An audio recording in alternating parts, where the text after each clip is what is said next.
Hi, I'm Tom Power. Welcome to Toy Heart, a podcast about bluegrass. This is the last episode of Season 2. Here from Nashville is my conversation with Alison Krauss. I remember, the first time I looked out in the audience and saw people singing words to our songs that only we had recorded. That was just a really crazy moment. Just never thought it'd end up being there. Never thought we'd hear back from Rounder. Yeah. Never thought we would hear from Rounder in the first place. If this is your first time listening, you can hear full interviews with Jerry Douglass, Alison Brown, Bela Fleck, Larry Sparks, Jody Stecker, and so many more wherever you get your podcast. Thank you so much for listening. Later on.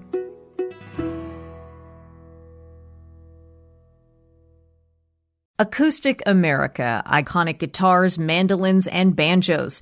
The newest special exhibition at the Musical Instrument Museum in Phoenix, Arizona, presents a once-in-a-lifetime collection of 90 historic stringed instruments played by the heroes of folk, blues, and bluegrass music, including Earl Scruggs, John Hartford, Alison Brown, David Grisman, and more. Details at mim.org.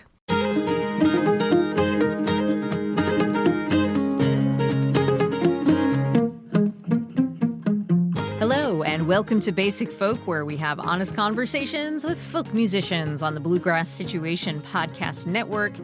It's me, Cindy Howes, the host of this podcast. I'm also your bud.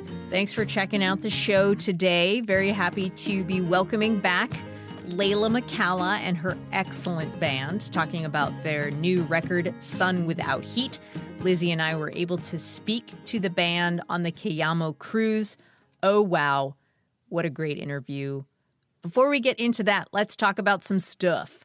Have you signed up for Basic Folk's newsletter? It is a monthly newsletter that we send out to let you know what's going on with your favorite Lil Folk podcast. It's very easy to sign up. You can do so at the link in the show notes, or you can go to basicfolk.com and sign up there. You can follow us on social media. We're on Instagram, Facebook, and TikTok. We're also on YouTube at Basic Folk Pod. Keep up with us there. We're also a listener-supported podcast, so if you are so moved, you can make a monthly contribution, maybe $5 or $10 a month, or a one-time gift. There's a link in the show notes to contribute, or you can go to basicfolk.com. You can go to the store and get yourself a Basic Folk beanie that is hand-knit by my mom, or you can just make a contribution at the donate button. And thank you so much if you are a contributor. Honestly, you really help keep the train on the tracks and help me not go broke making this folk podcast. Okay. Singer-songwriter Leyla McCalla and her band, bassist Pete Olynciw, drummer Shawn Meyers, and guitarist Nahum Zdybel, join us on board the Cayamo cruise to go through their incredible, righteous, and fun new record, Sun Without Heat. It is a Leyla McCalla solo album, but no solo artist is an island. Once we saw Leyla perform with her band, with whom she has collaborated for the past 6 years, we had to get the whole collaborative outfit in on the interview. The sounds on the album are inspired by Afrobeat, Haitian music, folk music, indie music, Americana music, Brazilian tropicalismo, amongst others. Leyla calls it a record that is playful and full of joy while holding the pain and tension of transformation.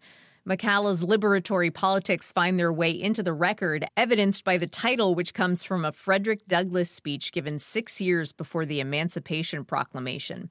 Leyla explores her cultural heritage while reflecting on the African diaspora using elements of Afrofuturism.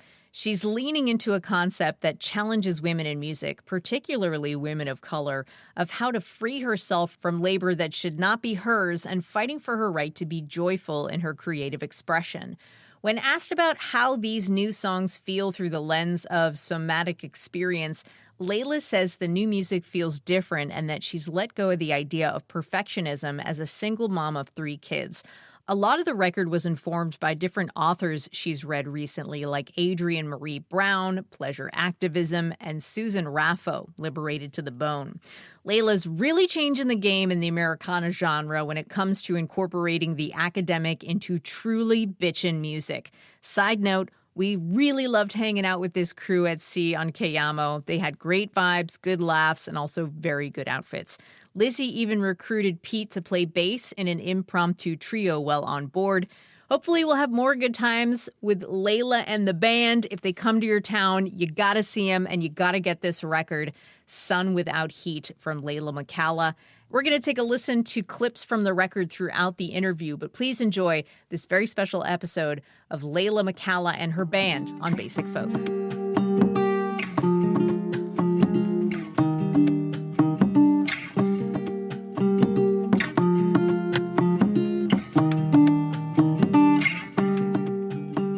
Okay, something that I am pledging not to do at the beginning of interviews anymore is to thank you all for being here, because we're all here, and it's, thanks to us for being here and thank you for being here. I don't have a real reason, but I'm built different and I was raised correctly, so I'm going to thank each and every one of you for being here.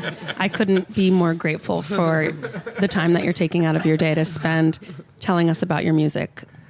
Back to you, Cindy. Thank you. We're very pumped to be talking with Leyla McCalla and your band, and I want to introduce everybody so that we can just get right into it on a first name basis. We have Shawn Meyers on drums. Hey, I'm Shawn Meyers, and I play drums. We have Pete Olynciw on bass. Hey, yeah, that's me. I'm Pete Olynciw. I play bass. And Nahum Zdybel on guitar. Hello, this is Nahum. And, of course, Leyla McCalla. Hey, everybody, this is Leyla. So the album, this is a question for Leyla. The album Sun Without Heat is filled with Brazilian tropicalismo. How'd I do saying that? Okay. Mm-hmm. All right, good. Afrobeat, Ethiopian folk, and is a record that is playful and full of joy while holding the pain and tension of transformation. There is more playfulness and joy than on previous records. So how has it felt to be more playful in your music? Extremely liberating. I think that a lot of my records have been kind of revolving around a specific concept. And I think the specific concept for me on this album is, how to get out of my own way and how to free myself from the things that have felt like I'm beholden to them, but that they're not necessarily my job.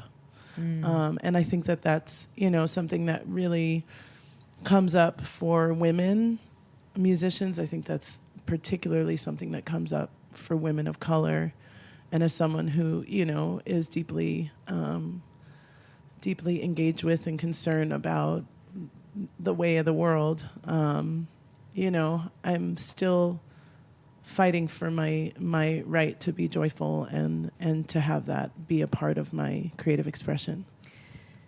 You've worked with Shawn, Pete, and Nahum for years. I think you said 6 years the other night on stage. Can you talk about how your friendship with these collaborators set the stage for the collaborative recording process on this album? Yeah. So I started working with Shawn and Pete February of 2018, and we all can remember that because I gave birth to my twins in May of 2018. We played one gig at the Mondavi Center in UC Davis in California, and it was like a 4-night residency. And I was in a time at that time, I think, of sort of creative transition. I had recorded my album, The Capitalist Blues, and was trying to figure out what the band was going to be to release that record, because it was a lot of different guests and people in New Orleans who definitely were not going to be in my band. Shawn, I had known through mutual friends. He played in a lot of different projects, and I think once I kind of learned about his commitment to Haitian music, and that something clicked in my brain, and I was like, oh, that's a great, asset and ally to this music. And so I forget exactly how it came along, but I got your information and we played a little bit, and, it was was my first time playing with a drummer. Honestly, I was afraid of playing with drummers before that because I just felt like they were loud. And We're it was gonna like get to giving that someone later. else. It was like giving someone else like the steering wheel to the car and just being like, okay, now we have to trust each other, you know. And that that felt like a lot for me to give up, but. You know, I think with Shawn, it just felt really easeful and smooth and, you know, also very mission-based. You know, Shawn is deep into Haitian music, has traveled in West Africa and traveled in Haiti and, you know, studied all these traditions of music that I've loved for so long. So to me, it was really easy. I met Pete. He was playing in a band called the G-String Orchestra, which is a Balkan music band. Yeah. Stop that.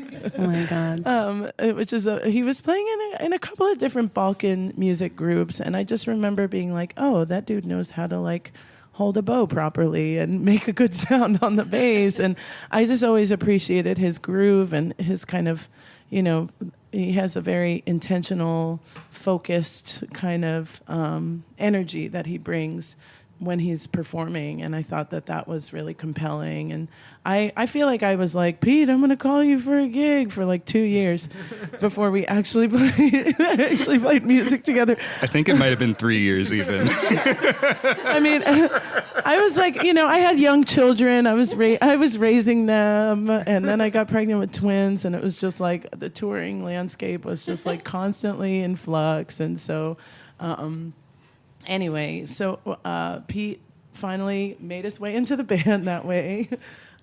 We had done that residency, and then we worked with another guitarist named Dave Hammer for a couple of years, and then Dave got hired for another gig right before the pandemic and left the band.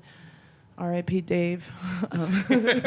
Is he okay? He's great. Okay. He's great. Okay. We love him. He's very okay. He's a good friend. But you know, I think that thank you for asking. That's what we're here for. Yeah.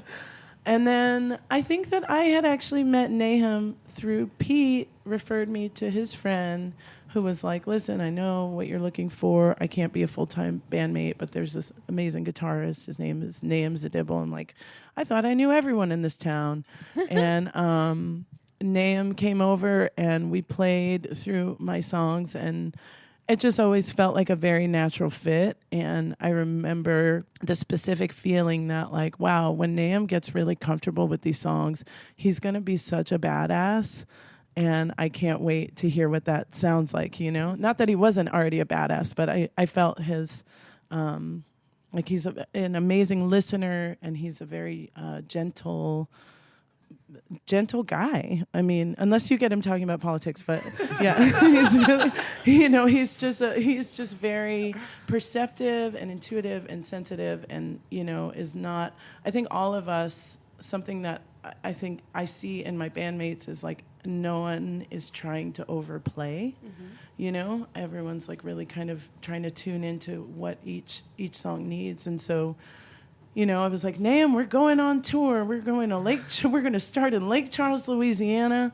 We played that gig. It was Friday, March 13th, 2020. No. We were supposed to leave for tour the following Wednesday, and then we never left for tour for like another year because the pandemic hit and the great shutdown happened, and we all got COVID, and you know that history. But that's kind of the origin story of our band. And a beautiful origin story it is.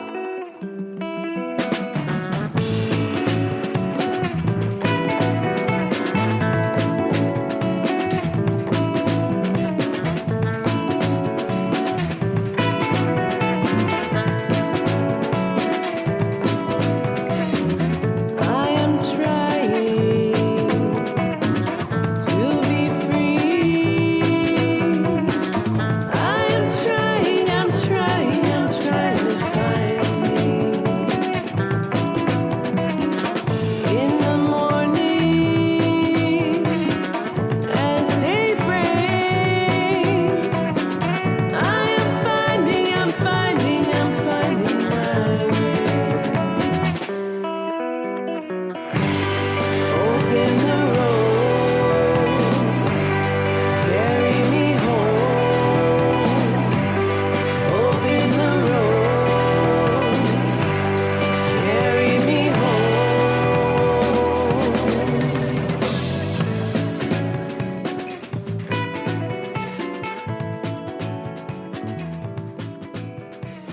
Okay, I want to go track by track through this album. I have so many questions for you guys. Starting with Open the Road, it opens with a banger line, I am trying to be free. Can you talk about the folk process as it relates to this song and your concept of freedom in this album? Explain to me what you mean by the folk process. I want you to explain to me what you think the folk process is. Because it's a phrase you use, and I want you to tease it out a little bit for our listeners, because I think it's a fascinating way of thinking about folk music. We talk about it a lot on Basic Folk as a genre, as a community, as a way of doing things, as an industry also. Right. For you, it's a process. So what do you mean when you say the folk process, and how did that show up in these songs about freedom? Right. I guess is a better way of asking. Yeah.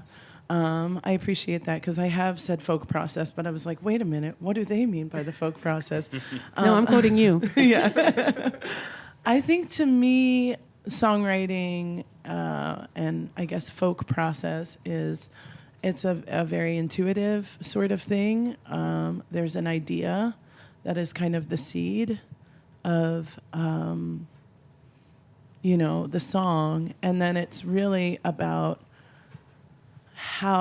what that song needs in order to grow into like a fully formed song.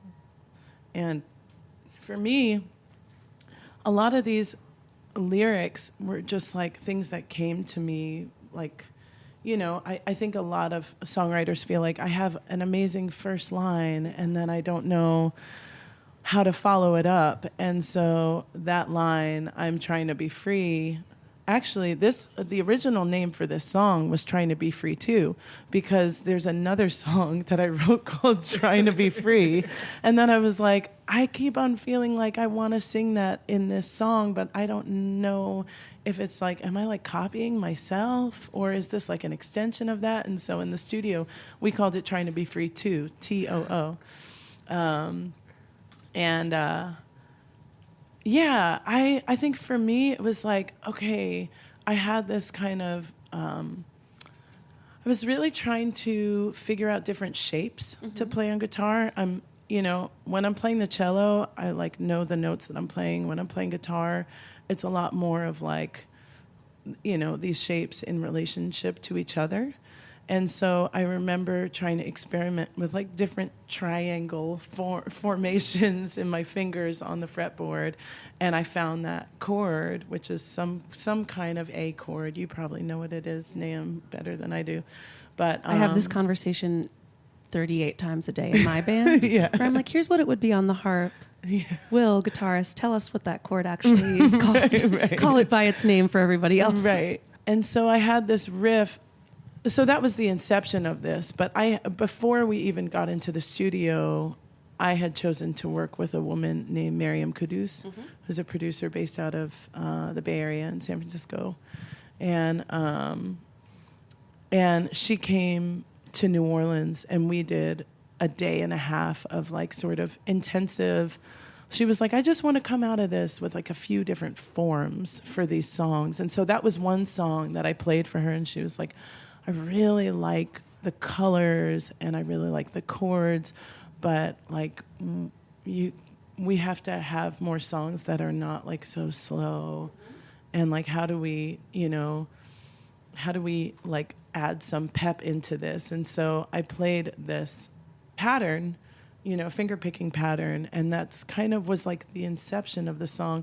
I also had vague ideas of wanting, when in my talks with my label, I was like, I want to do something that's more psychedelic. I want to do something that's more Afrofuturistic. I want to do something that's more, reflective of the African diaspora in a more general way than, Breaking the Thermometer, which was such like a knife through. It's direct.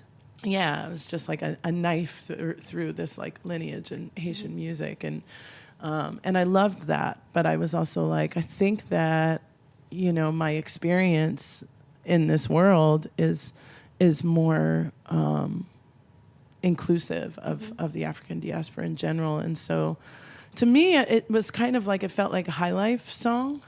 And I knew that would, signify something particularly to Shawn, but to everybody, just to give that a context for like, this is kind of the idea behind this thing. That's a really great way of understanding the folk process as there's original ideas, there's layers, there's other influences, there's traditions that you're drawing on, and there's so much collaboration. I like thinking about folk music that way. And I have a question for Nahum about this same song.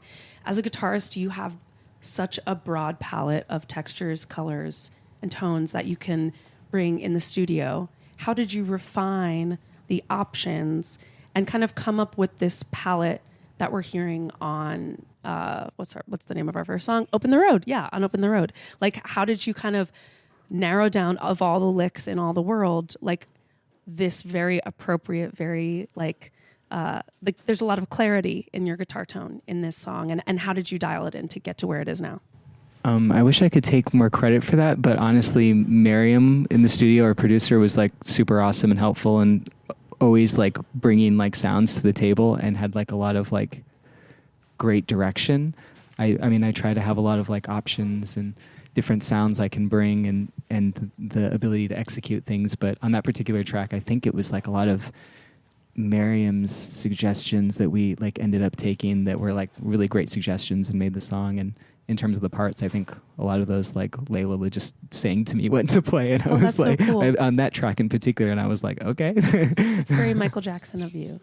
I love that.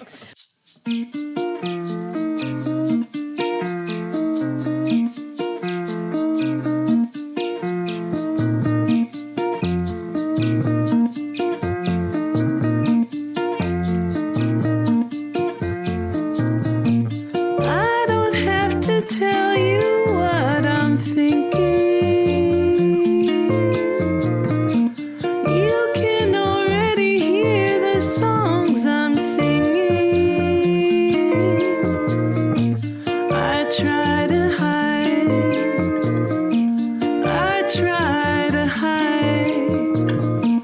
The truth may be thin, but it yearns for the light.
About Scaled to Survive, this is a question for Pete.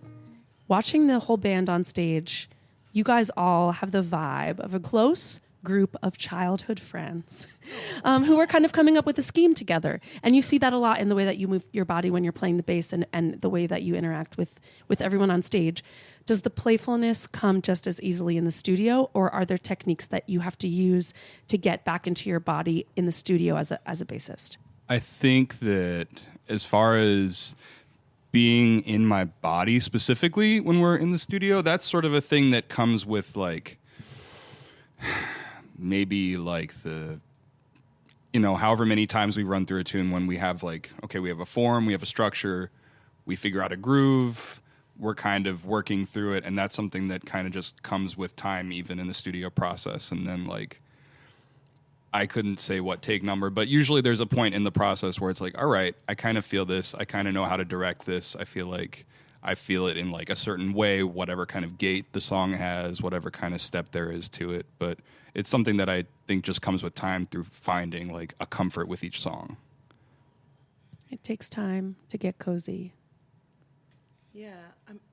I would add to that like Miriam was really amazing at kind of being like, all right, it's time for you guys to practice and then she'd be like listening, and then she'd be like, okay, I think we're ready to record one. I think we're ready to start doing some takes.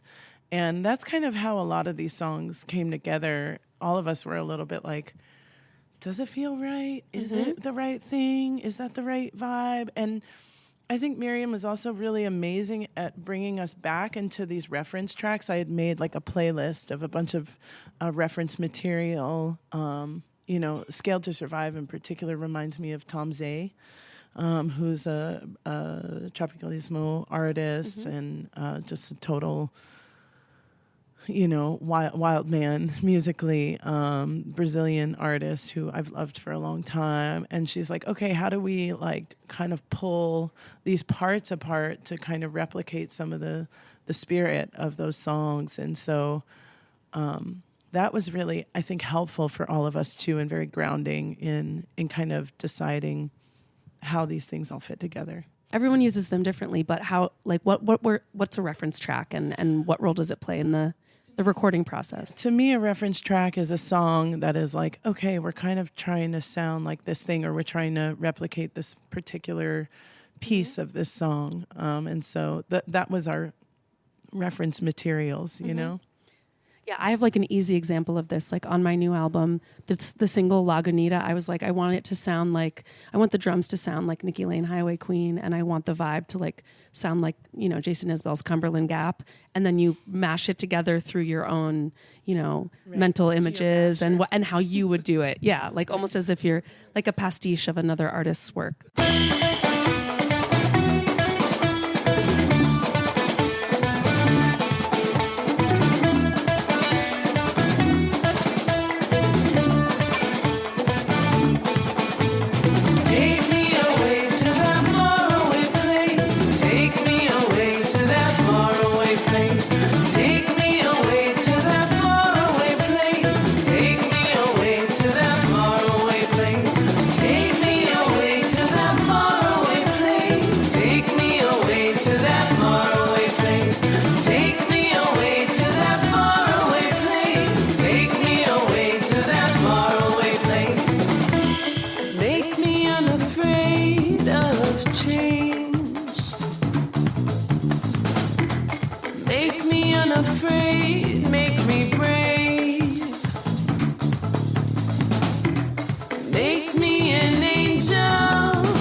Okay, Shawn, I need to hear you talk about Take Me Away.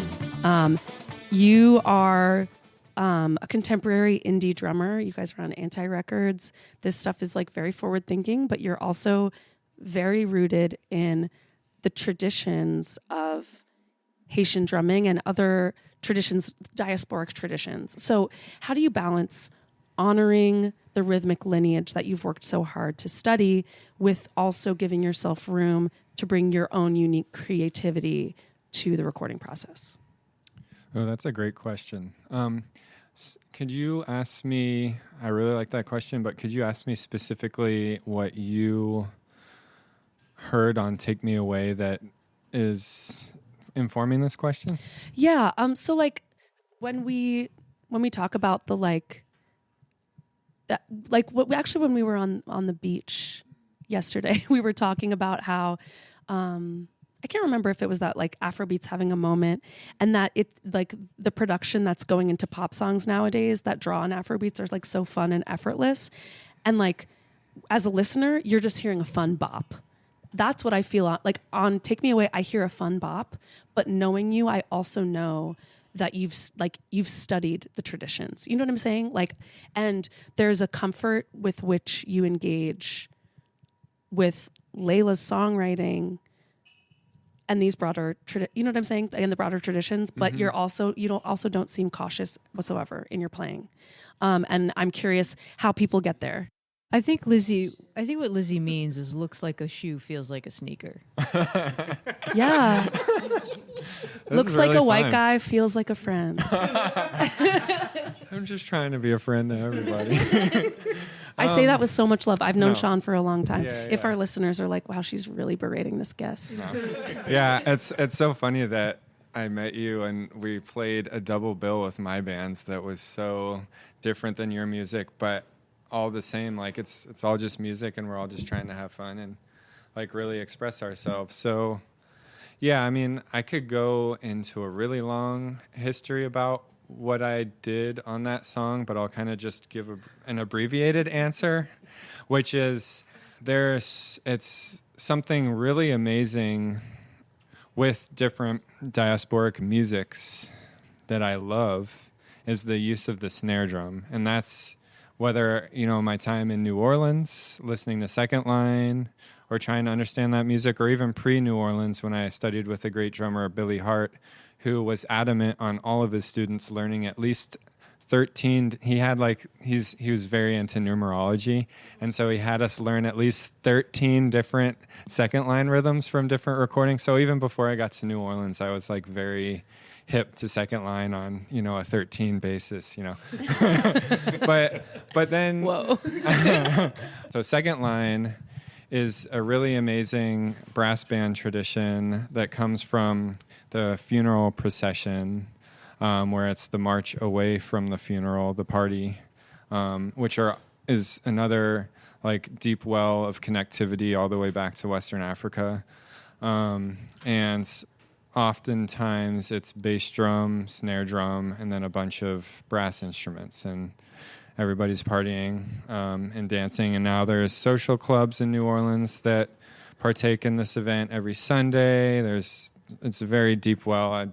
I'm not going to do it justice and don't know the full extent, but all the same have been around it a lot and love it. And the grooves are deep, and they've evolved and incorporate hip-hop now and a ton of other really amazing elements. But so similarly, in Western Africa, there's a lot of really amazing music, whether it's high life.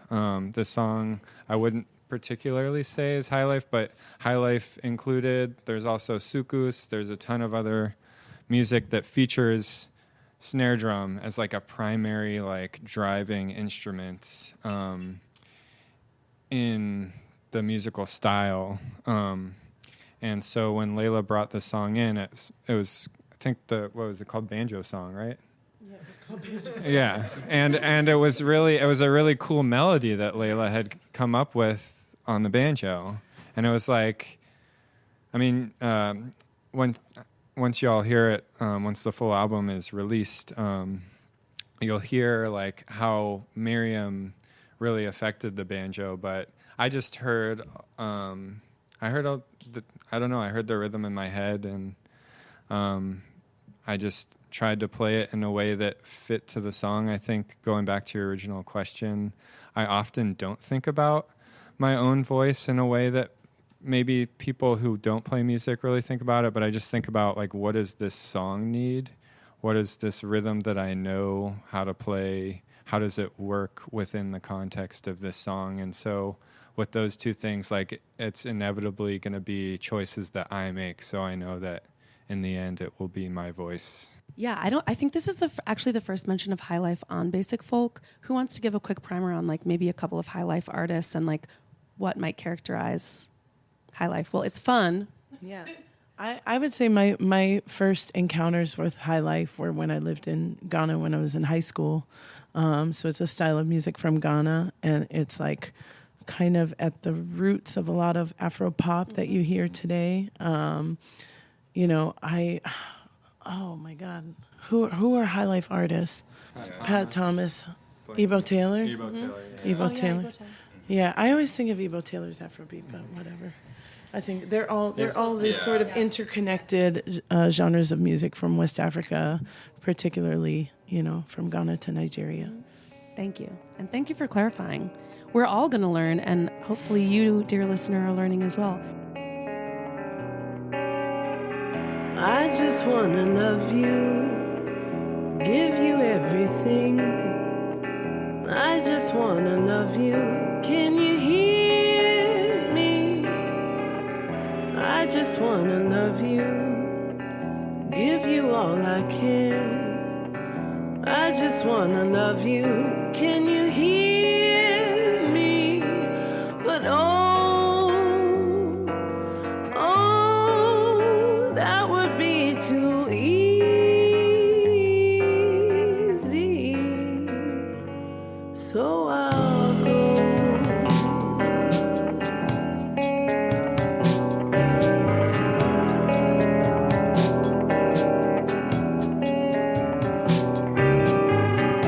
If I were to love you, would you understand? If I were to love you, would you see me as I am? If I could not love you, would you set me free? If I could not love you, would you see me as I am? But that would be too easy.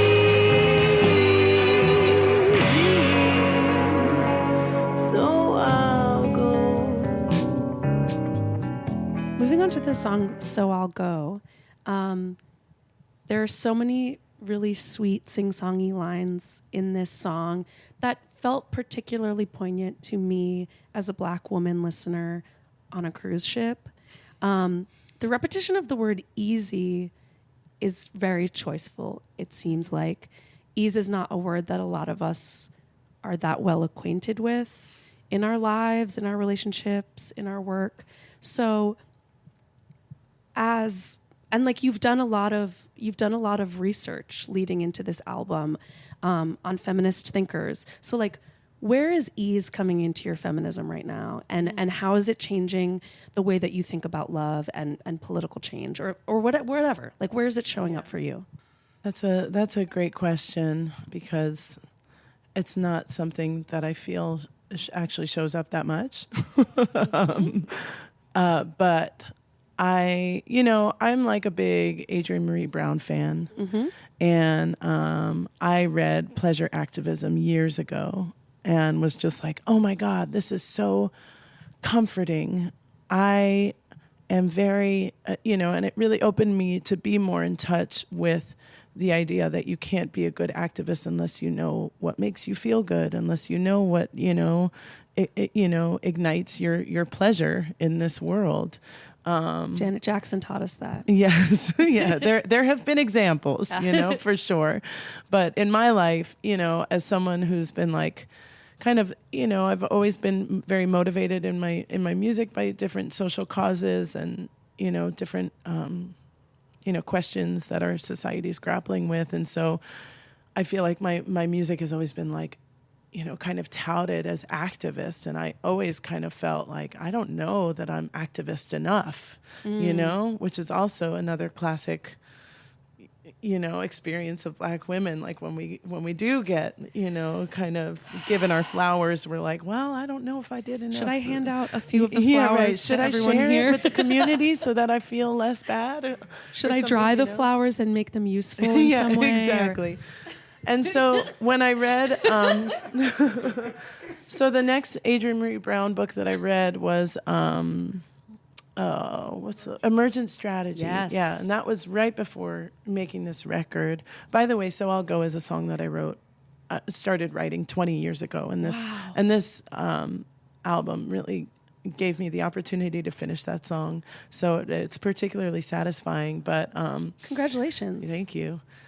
But, Emergent Strategy, one of the biggest questions that I took away from that book was, do you see yourself as a part of nature? Mm. And so I had always thought that the rambling verses about the flowers and the trees and the grass and the rain and the hands and the soil and the lips, I thought that was really cheesy stuff 20 years ago. And now, like revisiting it, I was like, oh, these are the easeful, interactions in nature. That's what love is, That's what love is. That's what it is at its best, and so, obviously the song's about a relationship that isn't working out, but it's also, if you do see yourself as a part of nature, then it's much easier to integrate these changes. And I think that I've just been in a time in my life where I am integrating a lot of change and transformation and transition and trying to decide what I want to transition into. And so I feel like spending time in nature, being with nature, and studying the simplicity of nature is something that it's just been a really poignant part of my songwriting. I became a tree, thought no one could care for me, standing on the side of a cliff, by the sea, thought no one could care for me, standing on the side of a cliff.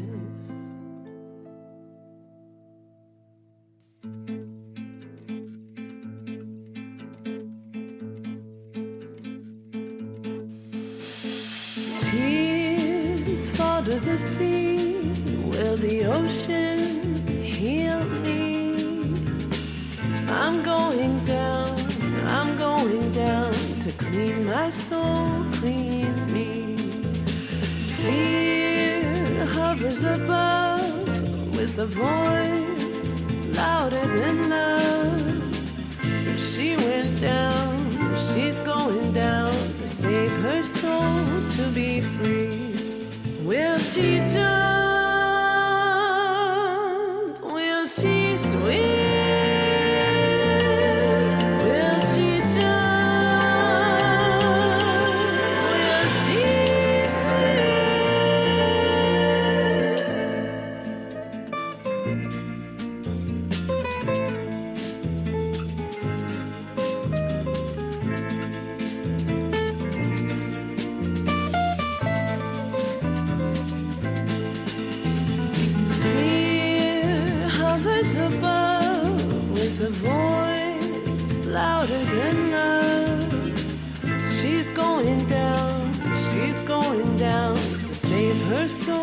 To be free. Will she jump? Will she swim? Will she jump? Will she swim? Will she jump? Will she swim?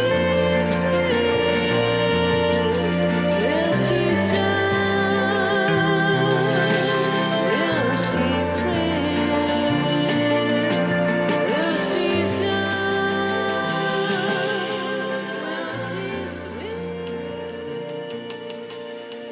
You want to ask some questions about the tree? Oh, yes. Yeah. Okay. So the next song we're going to talk about is Tree on the album. This is a question for Nahum. You are such a special guitar player, very fun and lighthearted and joyful to watch on stage. Lizzie was using words like whimsical and kind of weird in like a very positive way. How did whimsy and weirdness find their way into your guitar playing for this track? I gave him permission. I think that's probably honestly it. I mean, I feel like I thank you for calling my playing weird and whimsical. I take those as high compliments, and I think I want to strive to continue to have fun and be joyful through music. But yeah, it's nice to get the green lights to be like, yeah, let's get weird, because I like to get weird. And I'll make it weird. Nice. I think that there's like in this song, it felt like the whole thing was feeling a little too safe and contained. And I remember us talking about like, it needs to like go somewhere. It needs to like have this like transformational moment. And like, I just, it was another song that I was like, God, this feels so vulnerable and like kind of cringy and like uncomfortable. But, everybody else around me was like, that's great. And I was like, is it? I don't, it took me a minute to trust that. And so then once we decided to really like take this song in this completely experimental direction, that, and it was just like, for me, it was super healing, because I was like, oh yeah, I can take these cringy parts of myself and just completely expose them and then change them and, shift them. And so I remember specifically just being like, yeah, I want us to like fucking be really crazy right now. I want us to go crazy. Like, I don't want to be afraid of exposing ourselves in that way. And I want, we had all talked about like, we want to have more fun. We want to have more fun. We want to have more fun. So it was like, how do we have more fun? Let's have more musical conversation. And so this like conversation kind of between the drums and the guitar kind of started to emerge sort of naturally. As I said, Miriam was kind of like, keep on practicing. And then she'd be like, okay, I think we're onto something. Let's have a meeting about it, And so I think in that, like, we started to really kind of open up. And, me and Pete's job in that moment is to not fall apart. And their job is to fall apart. And so it's really a fun puzzle. Oh, yeah. What were your goals in terms of the mood and the sound, recording those backing vocals? I think I want it to be like the sirens from, the sea emerging and kind of like, trying to, guide you in your quest. Because the whole question of like, will she jump? Will she swim? Mm-hmm. And I just kept on imagining, like, those moments in life where you're, like, kind of on the precipice of, like, I have to jump and swim, And, I certainly have felt that in my life. And so that seeped its way into the song, those questions. But, yeah, I think the inspiration between those backing vocals was really just, like, ethereal, voices in your head, sirens by the sea. Mm-hmm. Not super clear, but repeating the phrases. That's so interesting that you say the sirens. Like, I'm sure it's like very relatable to a lot of songwriters, but I often feel like, especially if I'm having many layers of feminine voices on top of each other, like when I'm in a moment of personal transition, I imagine the chorus of women who came before and women who are around me in my life, like kind of gently telling me where to go. Right. And that felt very real in that song. You want the crops without the plow. You want the rain without the thunder. You want the ocean without the roar of its waters. Can't have the sun without the heat. Nothing that I say hasn't been said before. Nothing that I feel hasn't been felt before. These wounds are so old. These wounds are so old. These wounds are so old. These wounds. You want the crops without the plow. You want the rain without the thunder. You want the ocean without the roar of its waters. Can't have the sun without the heat. So much waste. So much waste. The waste of the city in the city lights, weighing so heavy on our minds. 'Cause nothing is right, and there's so much wrong. Only we can change ourselves. The road is so long. These wounds are so old. These wounds are so old. Sun Without the Heat, the title track, comes from Frederick Douglass's 1857 speech, given 6 years before the Emancipation Proclamation. I'm going to read a quote. "You want the crops without the plow. You want the rain without the thunder. You want the ocean without the roar of its waters."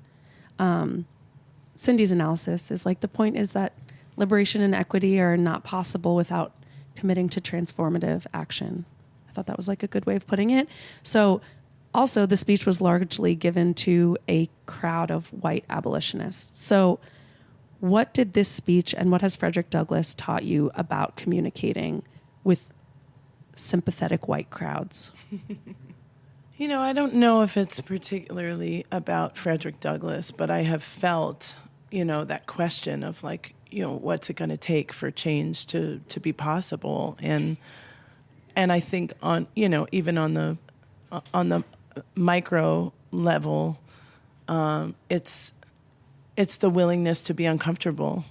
It's the willingness to feel the pain of that experience or the discomfort at the, to the benefit of the whole, to the benefit of progress, to the benefit of, not a clean conscience. Mm-hmm.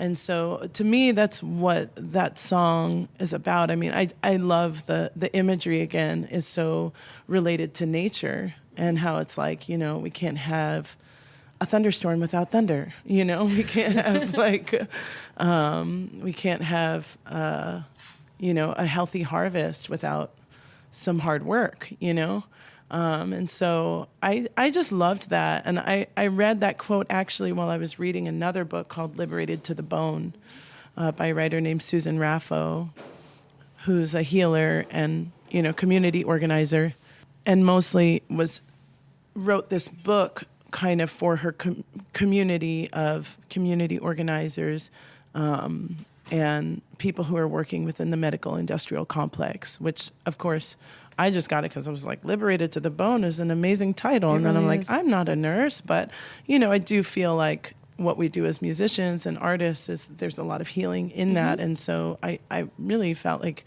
it was really helpful for me in my own healing process and in my own creative process. And she talks a lot in that book about like the original wounds of our society. Like, we committed a genocide, against Native American people. That was one of our original wounds. Can we really heal society without, confronting these old wounds? So that line, "these wounds are so old," comes from that thinking. And, I was also just thinking on the personal level, like some of the wounds that we hold in our bodies are or emotionally or otherwise are also so old, and we can't really kind of unlock the next level of consciousness or, freedom without freeing ourselves from some of those experiences. And so, yeah, all of it, I was thinking about that song on a micro level and on a macro level, like, and those words were just so powerful, and it makes sense that he was, speaking to a room full of white abolitionists. He's like, okay, you really want a society without slavery? This is what's going to take. You're going to lose something, and you're going to have to be comfortable with that in order to really, put your money where your mouth is. Okay, hell yeah to everything that you've said. And I'm so glad that you brought up Susan Raffo, because I wanted to talk about like a somatic experience of the song Tower. Like, I have seen you now perform on the cruise. I've seen you perform elsewhere. And I have to imagine that the research that you've done into pleasure politics, somatic aspects to activism, maybe affect how you feel in your body on stage, being perceived, moving your body in front of audiences. What does it feel like now, like at this moment in your life, to perform Tower for audiences? Because I feel like that it's a very vulnerable song, and we're talking about these practices that you're learning about of being able to sit with discomfort and how important it is for audiences to be able to do that. What is it like for you to experience these like really intense stories in your body as you're performing? Well, Lizzie, we haven't played this song for anybody yet. You haven't played this one? Yeah, no, we haven't played this one live yet. In fact, my gosh. we were going to practice after this interview in the artist lounge, and that was one of the songs that I was like, we got to figure out how we're going to play that. Okay, a timely question. Sorry. Yeah. But I will say, these songs feel different to me. I do feel like I've just been doing a lot of healing work that I've needed to do for my own health. I'm a single mom with 3 kids. I want to be, the most aware and present, I think kids mostly need to feel loved and they need to feel our presence. They don't need us to be perfect, and so I've been kind of moving past perfection and just or moving past perfection is the goal because obviously I'm perfect, but no. But you don't need to keep striving towards it. Yeah, I don't need to now that you've achieved to be that. Yeah. No, I just feel like, that was never the goal. But our whole lives we're told you have to do this because that's going to be the best, thing for you. And I'm getting a little bit off track here mentally, but I think that ultimately I've really wanted to kind of unlock the next place in my life for my creativity to go. And I felt like I couldn't do that without being really vulnerable and being really brave. And, I don't know if you guys felt this in the studio, but I had lots of self-doubt about, the content of these songs because it did feel kind of like, okay, here's my bleeding heart on the table. Try not to smash it, world, And I was like, bleeding heart, that's so cringy. That's so typical, But I think that's also what people feel most connected to. And so it kind of goes back to me of that idea of just like getting out of your own way. And, for me, I felt like a lot of things in my life were like shifted very quickly. And I remember I do tarot, and that tarot, the Tower card came up several times for me. And so, the beginning part was just like a song that I was working on. The intro I thought was going to be a totally different song. And then this other song kind of came to me in a flash. And I thought it was a fun, it was immediately like, oh, this is a fun dance song. And it's not like a sad, depressing song, which is my usual domain. Porque no los dos. Yeah, exactly. So I was like, how about we, this could be the intro to this thing. I forget whose idea that was in particular, maybe Miriam.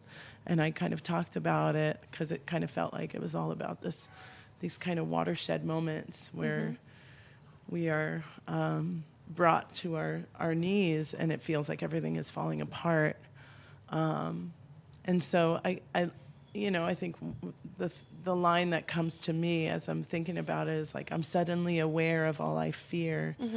I'm suddenly scared. I'm finally clear. And I really just, that to me is like the essence of the song, like being able to be like, yeah, it's scary, but it's going to be okay. And actually it's going to be better because then you're just clear and, free of any preconception of what was supposed to be happening.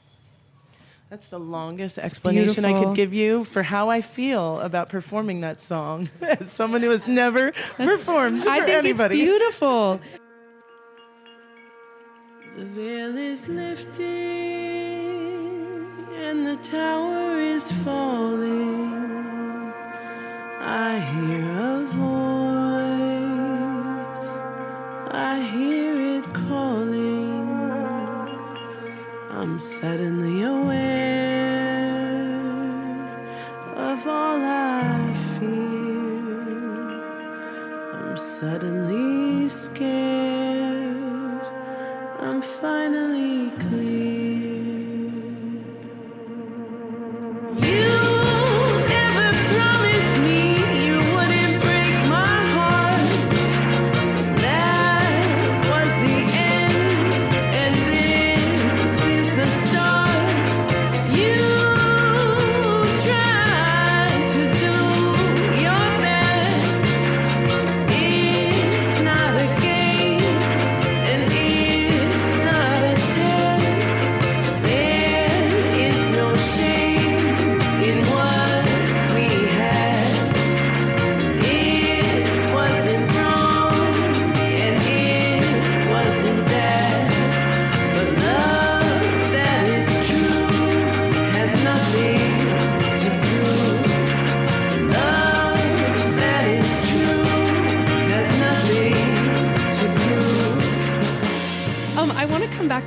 you guys were talking about earlier and something that I think about a lot, which is stage volume. And also like how you translate it into your arrangements in the studio. So you guys were talking before about how, you know, the big tension is you feel like drummers are loud. I feel like this is like the Americana conundrum where we're in this lyrical storytelling tradition where the words are very, very important and your voice is the through line that carries between all of these different genres and traditions that you're bridging. At the same time, electric guitars sound the best when they're turned up loud. It's just the case. And so how have you balanced, like as a band leader, what was the process of dialing in your arrangements and the production so that the focus would stay on the stories, but it also felt like a really fun full band album? I mean, I think a lot of that happens in post-production, but also, like, you know, these are very sensitive, skilled musicians who know when I'm singing to not play loudly or to play over me, you know? So a lot of it, you know, at least on the Many recording, would do well to listen to this podcast. Right. At least in the studio, you know, your volume is a lot more controlled. And so, you know, we give credit to Miriam for being able to hear where things are supposed to sit so that the words are coming through. I honestly don't feel that it's been a huge problem, like, in this band for the words to come through. Shawn never plays very loudly. He just doesn't, right? I don't use a monitor when we're performing, which I think helps a lot. A lot of drummers love like getting the whole band in their monitor and then they can just wail. And that might be easier, but I choose not to have a monitor mix. And that way I'm literally just hearing what they sound like on the stage and from their monitors. And that really helps me play quieter. And also I really make sure I can hear Leyla's voice the entire time. I've never heard a drummer say that before. That's fascinating. This is why we do honest conversations with folk musicians on Basic Folk.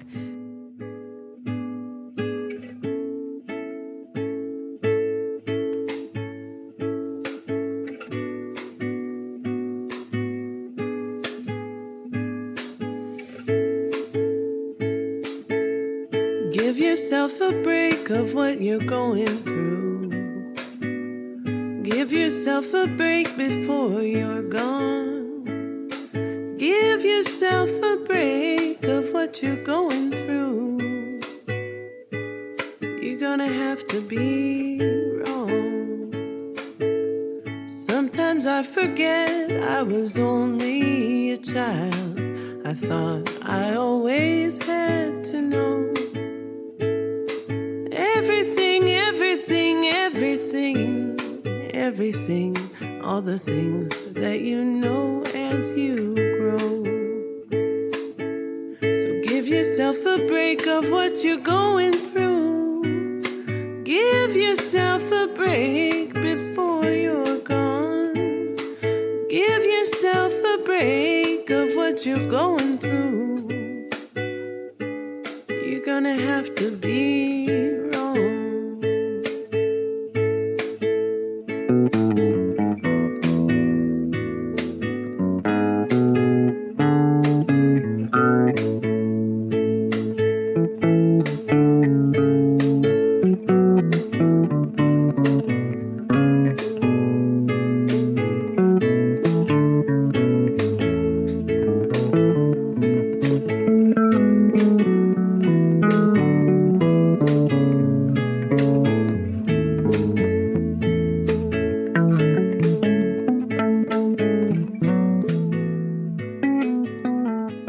Okay, I have a question about give yourself a break.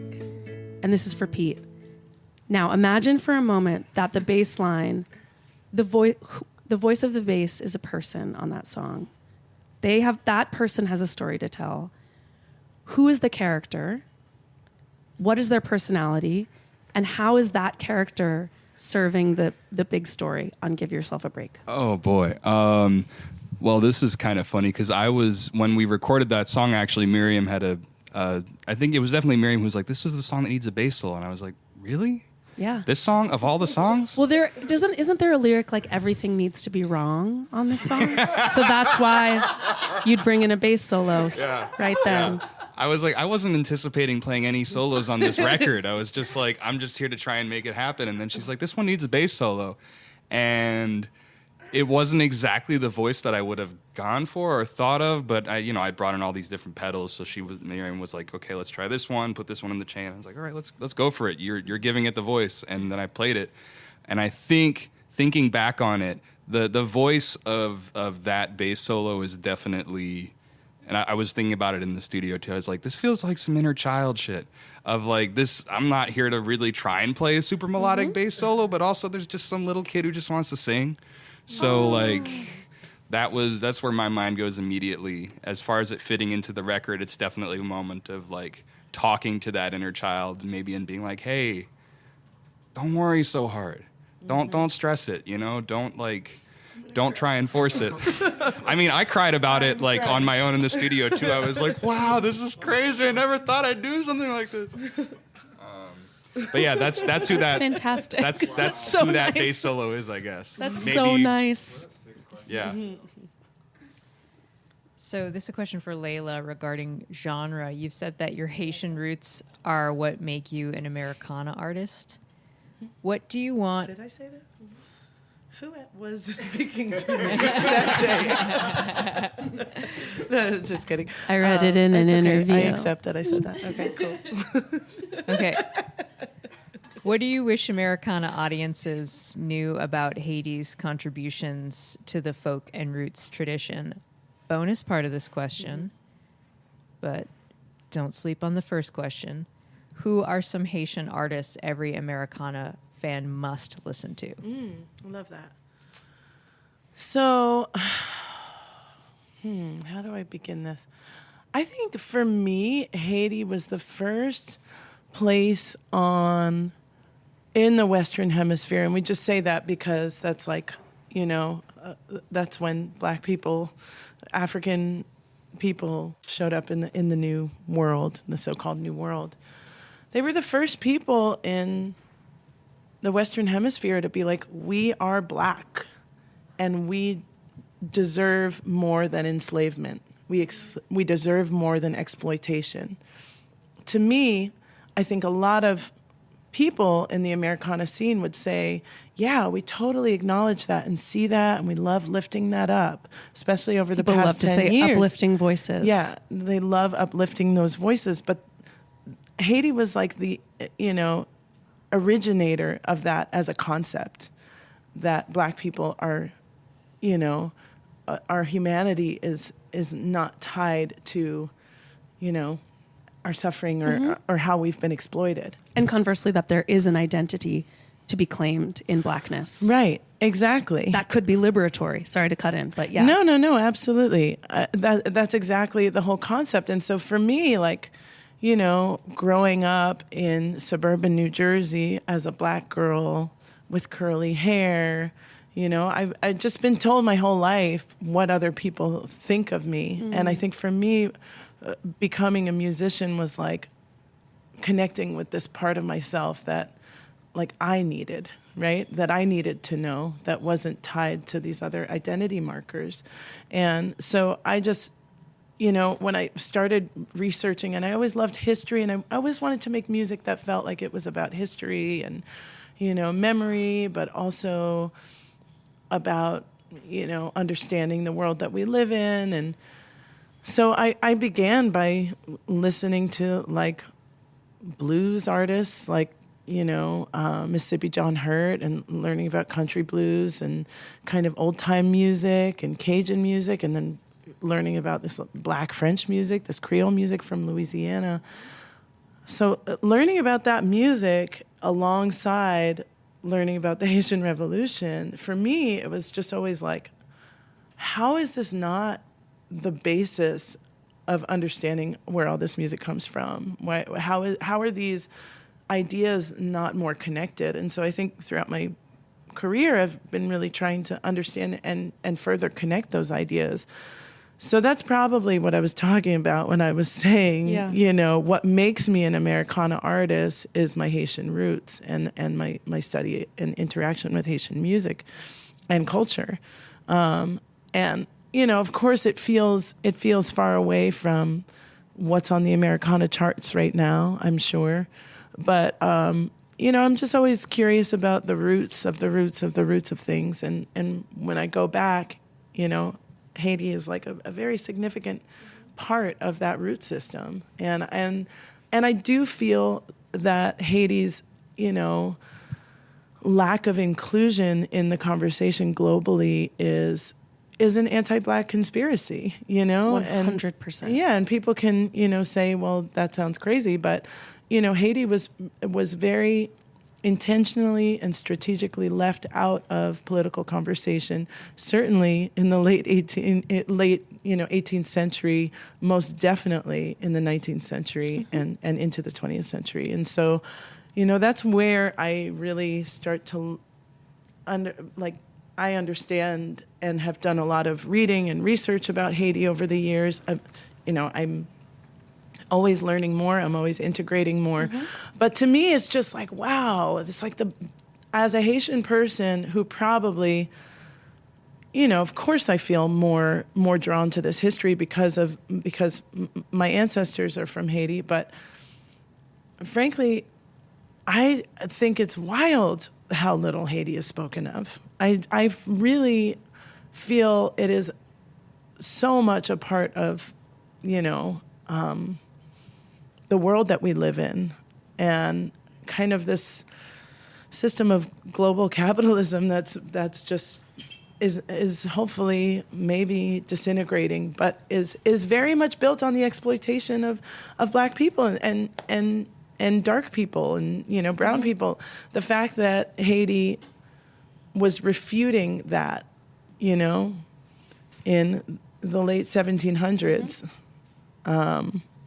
And even probably before that, there were many, many uprisings by enslaved people and native people on the island of Hispaniola. Like, I just think that it's crazy that we don't know more about it. And so, yes, I'm looking for connection between myself, the things that I love about music, and this history. But also, I feel it's really evident and obvious. What was the second part of your question? Who are some Haitian artists that all Americana fans, like, think about people that are ride or die Americana fans, people on Cayamo, people that listen to the Bluegrass Situation, like, they are up on the contemporary greats. Right. Which Haitian artists does this audience not know about that we need to know about? You definitely need to know about Melissa Laveau. Okay, great. She's based out of Paris, France, and she's, singing a lot in Creole and also playing like kind of indie rock at the same time. And it's really fun music. I think this particular audience would be really into her. Great.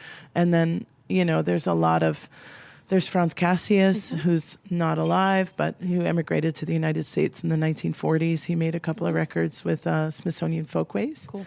And some of the most beautiful Haitian classical guitar music that I've ever heard. So those two, I have a whole list, but, Mano Charlemagne, he's one of my favorites. He's a political protest singer, on par with Bob Dylan and Joan Baez and, that kind of tradition of songwriting for organizing and movement work. So, I love his music as well.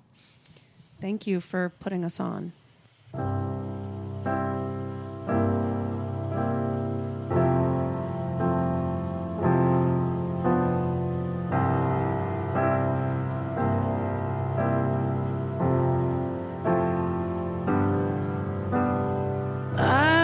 To believe in a world I have not seen.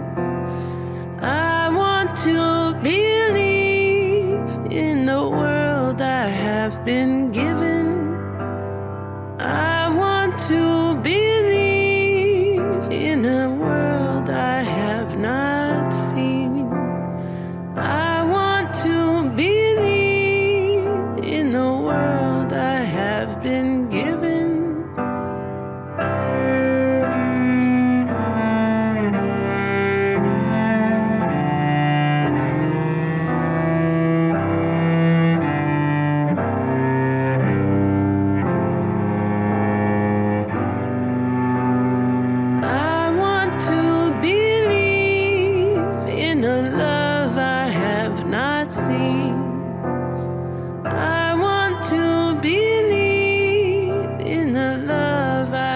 have been given. I want to believe in the love I have not seen. I want to believe in the love I have been given.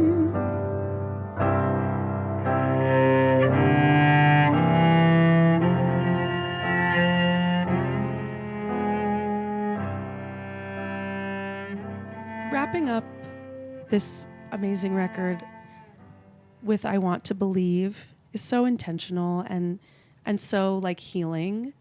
And I want to know, in the context of this song, like, what are some of your dreams for your Haitian community, your Haitian family now? Like, specifically, what are some dreams that you have? I mean, I dream of peace, you know. Right now, actually, as we are speaking, we are probably rounding the southern peninsula of Haiti, and we're gonna go by it on this cruise, and then go up from southwest Cuba up to Miami. So I really dream of peace, and I know that peace is a more complicated idea and pursuit at this point. I dream of unity. You know, on the Haitian flag it says "L'union fait la force," which means, like, you know, our unity makes us strong. And I believe in that. And I also, you know, I hope for no more violence, and for respect, you know, respect for what the Haitian people want for themselves. You know, if I learned anything in my last record, Breaking the Thermometer, I think, you know, there's just such a drive by Western powers and, you know, to control a narrative about Haiti, about Haiti's what Haiti is, and, you know, what Haiti deserves. And I'd love for people to listen to Haitian voices more, in a more empowering way for the Haitian people, you know, and without these ideas of, with more understanding of how Haiti has become the place that it is. So we have a lightning round prepared for Leyla. Oh, man. I thought, though, Lizzie, that it would be fun. I don't know if we could do an off-the-dome version of Which One. Okay, so do you want to explain the rules? The rules of Which One are, we say like a question or a category, and then we say 1, 2, 3, and you guys say which one of you it applies to. Okay. And the answer could be you. The answer could be yourself. You can say your own name. Okay. You'll basically do it on 4, right? I'll go 1, 2, 3, name. Okay. And Cindy and I will go back. And Cindy and I will go back and forth. You only have 3 seconds to think about it. No qualifiers. Are you ready? Oh, God. Are we? Okay. Yeah. Which one of you in the band is most likely to run for political office and win? 1, 2, 3. Shawn. I forgot I could say myself. Okay, I agree. I agree with you guys. Definitely not. All right, we all agree. I'm like, Leyla. Shawn.